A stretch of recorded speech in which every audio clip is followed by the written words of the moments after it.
मैं दीपक अरोड़ा संत आश्रम रांजड़ी से आपके लिए रिपोर्ट करते हुए। प्रेस कॉन्फ्रेंस का एक उद्देश्य था हमारा, हम समाज को एक प्रार्थना करना चाहते हैं। कोरोना वायरस के कारण से ये त्रासदी दुनिया की सबसे बड़ी त्रासदी है। इससे पहले भी दुनिया के अंदर महामारियां आई है। उदाहरण के लिए 1914 से 1918 तक वर्ल्ड फर्स्ट वार के समय भी बहुत भयंकर बीमारी प्लेग वगैरह चली थी, लेकिन उसका दायरा इतना लंबा नहीं था और ड्यूरेशन भी इतना लंबा नहीं था। उसके बाद सेकेंड वर्ल्ड वार के समय भी मलेरिया आदि और कई बीमारियां चली थी, और उसके बीच में भी करीब 70 साल पहले स्पेनिश फीवर चला था, जिसमें यूरोप के करोड़ों लोग मर गए थे। लेकिन वो बीमारियां भी जो थी पूरे विश्व को संक्रमित नहीं कर पाई थी, लेकिन ये कोरोना वायरस पूरी दुनिया को संक्रमित कर चुका है और ये प्रॉब्लम आगे भी बढ़ेगी। इसलिए मैं समाज से प्रार्थना करना चाहूँगा कि इस ड्यूरेशन में गरीब तबका, ये मैं बिगनिंग फर्स्ट डे से ही लॉकडाउन स्टार्ट हुआ मैंने प्रार्थना की थी कि इस लॉकडाउन का प्रभाव आप हम पर या निवासियों, जो स्थायी निवासी है, उन पर कम पड़ेगा। हालांकि ये सब पर पड़ेगा, पर वो भूखे नहीं मरेंगे, क्योंकि गांव में रहने वाला आदमी कुछ रिश्तेदार होते हैं, कुछ परिचित होते हैं, उनसे मदद ले लेता है। लेकिन जो प्रवासी मजदूर हैं उनको ये मदद नहीं मिल पाती है। यहाँ उनका कोई परिचय नहीं है। वो अपना घर बनाते हैं सिर्फ 100 रुपये में। एक पॉलीथीन लाते हैं, एक बांस यूट्यूब में गाड़ करके उस पर अपनी कुटिया रहने का स्थान बनाते हैं, और उनके पास लिटरेसी के कारण से बच्चे भी ज़्यादा हैं, 2-2, 3-3, 4-4 बच्चे हैं। यहाँ तक भी देखा गया कि एक माँ बच्चे को पीठ पर बांधे हुए है, एक को थोड़ी सी 3 लकड़ी डालकर छोटी छाया धूप में करके बैठी है और पत्थर तोड़ रही है, और एक बेटा देख रहा है कि मेरी माँ क्या कर रही है। तो वो रोज़ मेहनत करके रोज़ ज़िंदगी जीते थे। ज़्यादा से ज़्यादा उन लोगों को इस लॉकडाउन का प्रभाव पड़ा है, और ये ऐसे लोग कोई 2-4 नहीं हैं, 8 करोड़ मज़दूर हैं। तो 8 करोड़ मज़दूरों का अगर 5 से गुना कर दो, 4 से गुना कर दो, तो 800 के 32 करोड़ लोग हैं जो हमारे देश में सिर्फ मजदूरी कर कर के रोटी खाते हैं। वो ज़्यादा प्रभावित हुए हैं। तो इस त्रासदी में समाज का कर्तव्य है उनको मदद करें और तहे दिल से मदद करें। आप देखते हैं जितने भी रोड हैं, राष्ट्र का निर्माता तो लेबर है। जितने रोड हैं उन्होंने बनाए हुए हैं, जितनी बड़ी बड़ी फैक्ट्रियां हैं उनका वो संचालन कर रहे हैं। तो प्रवासी मजदूरों को अगर हम लोग सहयोग नहीं देंगे वो हताश हो जाएंगे, फिर वो लौट के नहीं आएंगे। उदाहरण के लिए आप बम्बई में देखें, जो लोग चले गए, उद्योग जगत पर इसका बहुत बड़ा असर पड़ेगा, क्योंकि जैसे ब्रिटेन की औद्योगिक राजधानी बर्मिंघम है और जैसे न्यूयॉर्क राजधानी अमेरिका की है, वैसे तो वाशिंगटन है, इस तरह भारत की औद्योगिक राजधानी है मुंबई। तो वहाँ बहुत फैक्ट्रियाँ हैं। तो लेबर बेचारे उत्तराखंड से, बिहार से, यूपी से, झारखंड से, छत्तीसगढ़ से, कई जगहों से गए, तो उनको सहयोग नहीं मिला। मैं फैक्ट्रियों के मालिकों से भी ये प्रार्थना करना चाहूँगा कि उनका वेतन मत काटो, उनको थोड़ा थोड़ा वेतन दो। अगर उनको वेतन मिलता था तो वो यहाँ से पलायन नहीं करना था उनके साथ में, क्योंकि आपकी फैक्ट्री, आपके महल उनकी मेहनत से बने हुए हैं। तो ये हमें मानवीय आधार पर भी सोचना होगा समाज को कि ऐसी त्रासदी में हम उनकी पूरी मदद करें, क्योंकि ये लॉकडाउन अभी आप देखते हैं कि क्वांटिटी बढ़ती जा रही है कोरोना पॉजिटिव की, तो ये थोड़ा लंबा चलेगा। अगर वो वापस लौट के यहाँ नहीं आएंगे, उद्योग जगत पर बहुत बड़ा असर पड़ेगा और इससे गरीबी फैलेगी। इस महामारी को आप सिर्फ 3 माह लॉकडाउन की प्रॉब्लम को 3-4 महीने की नहीं माने, थोड़ी लंबी चलेगी और इसका प्रभाव बहुत दूर तक जाएगा, क्योंकि पूरी अर्थव्यवस्था तहस नहस हो चुकी है। तो ऐसे में हम सिर्फ गवर्नमेंट को दोष दें, क्रिटिसाइज़ करें, ये वो टाइम नहीं है। हम सब देशवासियों का फ़र्ज़ बनता है ऐसी स्थिति में हम उनकी पूरी मदद करें, तहे दिल से करें।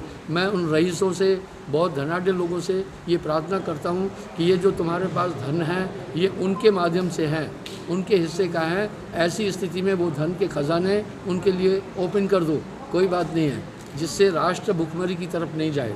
और ये संकट का समय है। आप देख रहे होंगे कि हताश होकर के वो प्रवासी मजदूर 1200 किलोमीटर सफ़र किए हैं। आपने देखा होगा चैनलों पर भी, एक बच्चे को माँ बैग जो है ट्रॉली बैग पर लिटा करके ले जा रही है, उसके फेफड़े, उसके हार्ट, इस पर कितना असर पड़ेगा। कुछ छोटे छोटे बच्चों को कंधे पर उठा करके 1-1 हज़ार किलोमीटर की यात्राएं कर रहे हैं। तो ये एक त्रासदी बहुत बड़ी है, ये ऐतिहासिक है, इसका कोई कंपेयर नहीं हो सकता किसी से। इस तरह अगर आप उनकी मदद नहीं कर रहे हैं तो दोष लगेगा मेरे ख्याल से। राष्ट्र एक घर है, हम सबका कर्तव्य बनता है ऐसे साधनहीन लोगों की हम मदद करें, उनको भगने नहीं दें। अब उनसे कभी कभी टीवी वाले पूछते हैं कि आप फिर बम्बई आओगे, वो कहते हैं कभी नहीं आएंगे हम। तो जब वहाँ पर लेबर नहीं पहुँचेगा, अब गुजरात में भी है, बड़े उद्योग है, लेबर नहीं पहुँचेगा तो कैसे काम होगा। उनको प्यार से, हीन भावना से नहीं, उनको जितना संसाधन है आप दें, और ये शुरू से दिया जाना चाहिए था। जस्ट बिगनिंग से मैं ये बात बोल रहा हूँ कि इस लॉकडाउन का असर आप हम पर नहीं पड़ा है, क्योंकि आपके रिश्तेदार गांव में हैं, उनसे पैसे मांग लिए होंगे और उधार ले लिया होगा, आपका घर वहाँ है, लेकिन उनका यहाँ कुछ भी नहीं था, इसलिए वो हताश। हमारी संस्था ने यही बात सोच करके पिछले 75 दिन से हम उनको पका हुआ भोजन करीब 10,000 लोगों को दे रहे हैं। हमारी संस्था गरीबों की संस्था है। जब हम एक ये काम कर सकते हैं तो बाकी धार्मिक संस्थाओं को, NGOs को भी मैं ये प्रार्थना करूँगा कि उनको आर्थिक और मानसिक पूरी मदद दें और उनको भूखा नहीं रहने दें। और हर एक टावर, हर एक कॉलोनी के साथ में आप छोटी झुग्गियाँ देख रहे हैं, वो उन मज़दूरों की हैं जिन्होंने हमारे लिए घर बनाए हैं, हमारे लिए रास्ते बनाए हैं, हमारी बिल्डिंगें बनाई हैं, राष्ट्र का निर्माण किया है। तो उनको आप उनकी उपेक्षा नहीं करें, उनको आप खुले दिल से सहायता करें। मैं गवर्नमेंट से भी अपील करूंगा कि जिनके पास ऐसे संसाधन, अपने अकाउंट नहीं हैं, ईमानदार कार्यकर्ताओं के द्वारा उनके पास मदद पहुंचाएं, उनके पास सहयोग पहुंचाएं। मैं एक एग्जांपल देता हूं कि उसमें थोड़ा सा अब सरकार भी क्या करे, थोड़ी सी स्थिति हो जाती है। BPL का उदाहरण देता हूं। BPL में आप देखें तो बहुत रईस लोगों का नाम भी BPL में है, जो सही में उसके हकदार हैं, उन तक BPL का लाभ नहीं पहुँचता है। हालांकि गवर्नमेंट इतना पूरा काम नहीं कर सकती है, NGOs और समाज सेवियों का कर्तव्य बनता है ये सब चीज़ें गवर्नमेंट के संज्ञान में लाएं और जो भ्रष्टाचार भी रुके, और इसके द्वारा हम अपने राष्ट्र को नीचे नहीं जाने दें। राष्ट्र अगर डाउन चला गया तो हम सब डाउन हैं, अर्थव्यवस्था डाउन नहीं होने पाए। और इस समय राजनीति का समय नहीं है, मिलजुल कर सभी लोग इस त्रासदी में राष्ट्र के निर्माण के लिए काम करें। मेरी देशवासियों से, धनाढ्य लोगों से, धार्मिक संस्थाओं से, NGOs से ये प्रार्थना है कि आप कठिन परिश्रम करके उनको ये सब चीज़ करें। मैं उदाहरण देता हूँ कि हमारी संस्था बढ़ाई के लिए नहीं बोल रहा हूँ, हम यहाँ पर लोगों को भोजन के अलावा किटें भी दे रहे हैं। यहाँ तक ईद के समय मुझे एक DC ने फ़ोन किया कि भाई जब ये रोज़ा तोड़ते हैं मुसलमान भाई तो इनको दही और केला चाहिए। हम उनको दही और केला भी मुहैया कराते रहे। अलग बात है कि हमारे पास संसाधन कितने हैं या नहीं हैं, उसको छोड़िए, लेकिन हमने तो ये कहा है कि हमें अपने आश्रम की संपत्तियां बेचनी पड़ेगी। हम वो भी बेचने के लिए तैयार हैं, क्योंकि ये संपत्तियां उन्हीं पब्लिक की है, उन्हीं गरीबों की है। तो ऐसे मौके पर हम तहे दिल से, पूरी ईमानदारी से, पूरी लगन से उन आसपास में भी जो गरीब हैं उनकी पूरी सहायता करें और राष्ट्र को डाउन नहीं जाने दें। राष्ट्र डाउन चला गया तो आप डाउन चले जाएंगे। आप देखें दुनिया के कुछ देश हैं उनकी इज़्ज़त नहीं है, उनके नागरिकों की इज़्ज़त नहीं है। मैं उन देशों का नाम नहीं लेना चाहूँगा। तो भारत इस समय विकासशील देश है और विश्व की 6ठी अर्थव्यवस्था है, तो ये कायम रहे। तो इसमें जो संपन्न लोग हैं उनका एक कर्तव्य बनता है कि वो आगे आएँ। धार्मिक संस्थाओं के पास बड़ा धन है, बड़ी संपत्ति है, खुले दिल से आगे आएँ। नेगेटिव काम नहीं करें कि 2 को भोजन खिला के मीडिया में सिर्फ दे दिया और कहा जी अपना नाम हो गया। नहीं, वो कंटिन्यू रखें आप।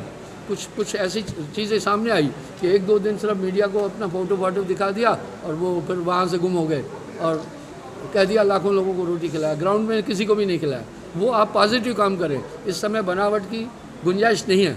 अगर एक आदमी भूखा मर गया तो राष्ट्र हमारा परिवार है। घर में एक आदमी संकट में आता है तो हम सब जुट जाते हैं। इस तरह विश्व ही पूरा हमारा कुटुंब है, यही हमारी संस्कृति है। मैं समाज से यही प्रार्थना करना चाहूँगा कि दिल खोल करके इस समय ऐसे साधनहीन गरीबों की पूरी सहायता करें। धन्यवाद। आज की भागदौड़ भरी जिंदगी में इम्यूनिटी को बनाए रखना थोड़ा मुश्किल है, लेकिन मेरे लिए नहीं, क्योंकि मैं इस्तेमाल करता हूँ बुराक कलौंजी टैबलेट, जो बनाती है मुझे अंदर से मजबूत। 100% खालिस कलौंजी से तैयार एक आयुर्वेदिक शाहकार बुराक कलौंजी टैबलेट, हर मर्ज की ये दवा जिसमें है शिफा। आज ही खरीदिए।